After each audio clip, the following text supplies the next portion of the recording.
இந்த சமூக நீதி அரசுன்னு சொல்றவங்களை பார்த்து கேட்கிறேன், நம்ம பட்டியலின சகோதரர்களுக்கு எத்தனை அமைச்சர் பதவி கொடுத்தீங்கன்னு கொஞ்சம் சொல்ல முடியுமா?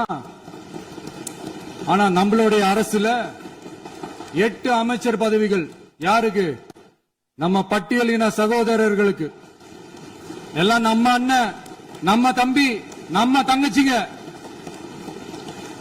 அண்ணல் அம்பேத்கர் அவர்களுடைய கிட்டத்தட்ட 100 ஆண்டு கால கனவு இப்ப நிறைவேறி இருக்கு. நான் ஏன் கொஞ்சம் சவுண்டா பேசுறேன் அப்படின்னா அவங்களுக்கு கேட்கணும்ன்றதுக்காக, தப்பா எடுத்துக்காது.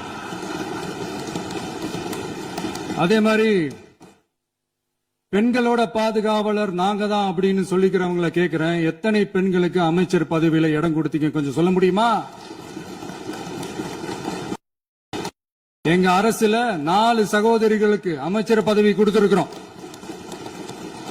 அதனால மக்களால் நிராகரிக்கப்பட்டு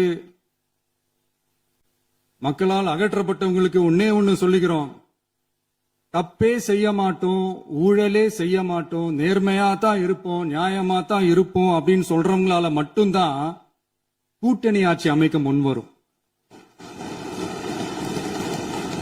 ஆட்சியிலையும் பங்கு, அதிகாரத்திலையும் பங்கு கொடுக்க முன்வரும். ஊழல்லையே ஊறி போனவங்களால இந்த கூட்டணி ஆட்சியோ ஆட்சியிலையும் பங்கு அதிகாரத்திலையும் பங்கு கொடுக்க முன்வராது. மெஜாரிட்டி இருந்தாலும் தரமாட்டாங்க, மெஜாரிட்டி இல்லனாலும் தரமாட்டாங்க. கேட்டா ரெடிமேடா ஒரு பதில் ஒண்ணு வச்சிருப்பாங்க, கூட்டணி ஆட்சியை மக்கள் விரும்ப மாட்டாங்கன்னு. அதே மக்கள் தான் இப்ப அவங்கள பார்த்து சிரிக்கிறாங்க.